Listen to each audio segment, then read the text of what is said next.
안녕하세요. 금융시사를 알려주는 남자 금신남입니다. 안녕하세요. 금융시사 꿈나무 장보미입니다. 금신남, 오늘 함께 이야기해볼 주제는 뭔가요?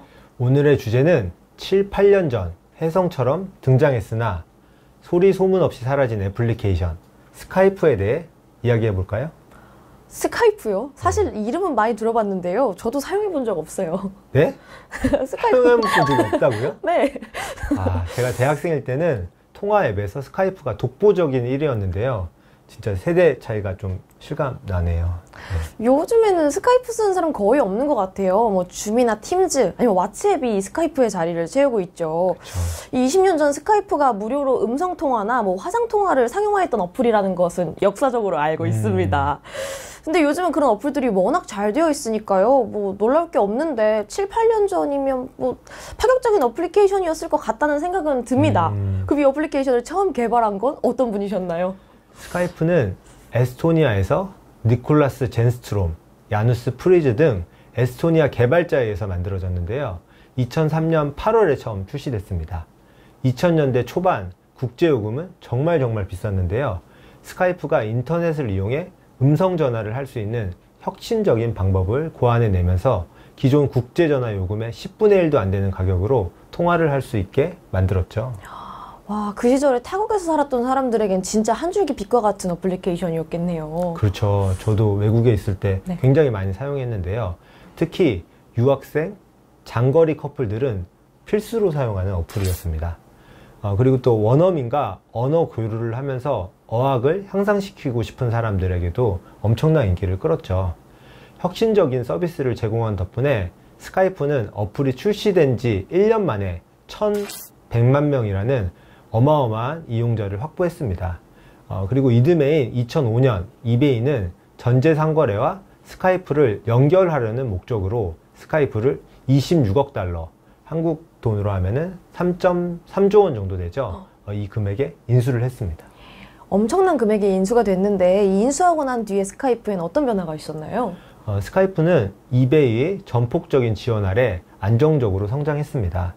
당초 목표였던 전재상거래와 스카이프를 연결하는 것에는 제약이 좀 있었지만요. 이베이의 CEO인 맷 위트만은 스카이프를 적극적으로 지지했습니다. 그렇다면 지금까지 얘기 들었을 때는 스카이프가 아주 순항을 해야 맞을 것 같은데 어떤 계기로 이 스카이프가 서서히 무너져가기 시작한 건가요?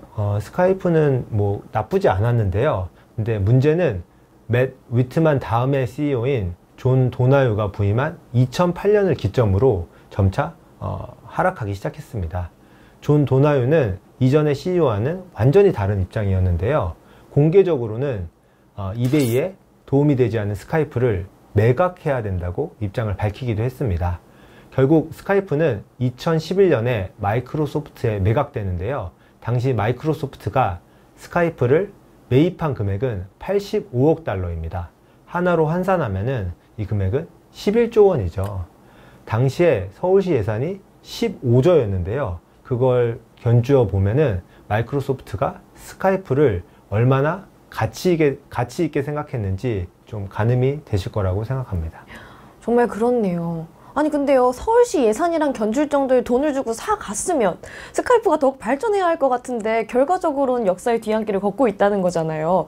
이 마이크로소프트로 넘어간 스카이프에는 어떤 일들이 벌어졌던 건가요? 이때부터 좀 비극적인 일들이 많이 일어났는데요. 마이크로소프트 역시 스카이프를 엑스박스와 윈도우에 통합할 목적으로 매입했습니다. 하지만 그 과정이 순탄치 않았는데요. 단순한 시스템으로 인기를 끌던 스카이프가 마이크로소프트와 섞이면서 더욱 복잡하고 무거워지기까지 했습니다. 사실 저도 사용자로서 뭔가 어플리케이션을 쓸 때가 많다 보니까요. 직관적으로 사용할 수 있다는 게 굉장히 큰 매력인데 아주 직관적이고 단순하게 사용할 수 있었던 스카이프의 매력을 느꼈던 사람들로서는 갑자기 이 프로그램이 너무 무거워지는 거에 반감을 느낄 수밖에 없는 상황이었겠네요. 근데 그럼에도 저렴하게 통화할 수 있는 어플리케이션이 스카이프뿐이라면 소비자들은 이 어플을 사용해야만 했을 텐데요. 숨겨진 신은 강자가 있었던 건가요? 그렇죠. 이제 우리 모두 아는 어플이 나오는데요. 지금까지도 전 세계적으로 인기를 끌고 있는 왓츠앱이 이맘때쯤부터 급부상했습니다. 스카이프의 사용자들이 대거 왓츠앱으로 이제 이탈을 하게 되죠. 아니, 근데 마이크로소프트가 11조를 주고 사갔는데요. 이렇게까지 방치할 수 있는 건가요? 그쵸. 사실 저도 정확히 이해는 안 되는데요. 마이크로소프트는 스카이프에 투자하는 대신 새로운 어플리케이션, 기업용 커뮤니케이션 어플리케이션스인 팀즈를 만들게 되는데요. 기업 내에서 원활한 소통을 돕는 팀즈는 특히 대면이 어려웠던 코로나 시기 때 크게 성장을 하게 됩니다. 2020년 3월 팀즈의 1일 사용자는 4,500만 명을 기록하면서 스카이프의 이용자인 4천만 명을 훨씬 뛰어넘게 되죠. 그러니까 이 스카이프를 개인적으로 사용하던 사람들은 신흥 강자인 왓츠앱으로 넘어가고 기업에서 사용하던 사람들은 마이크로소프트가 개발한 팀즈로 넘어가면서 스카이프는 폐허가 된 것이군요. 그쵸. 좀 안타까운데요. 마이크로소프트 역시 수익성과 혁신성 면에서는 스카이프를 보완하기보다는 팀즈에 노력을 기울이며 사실상 스카이프는 역사의 뒤안길을 걷고 있다고 해도 무방한 상황입니다. 참 안타깝네요.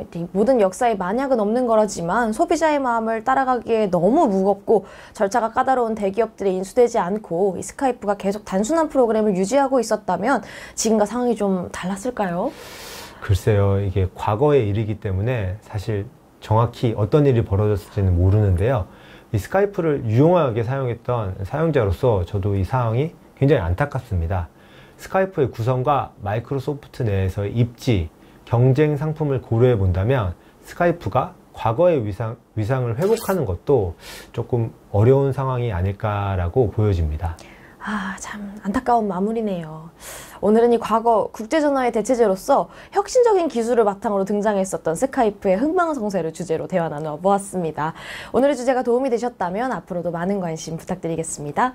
네, 지금까지 금융시사를 알려주는 남자 금시남 금융시사 꿈나무 장봄이었습니다. 감사합니다.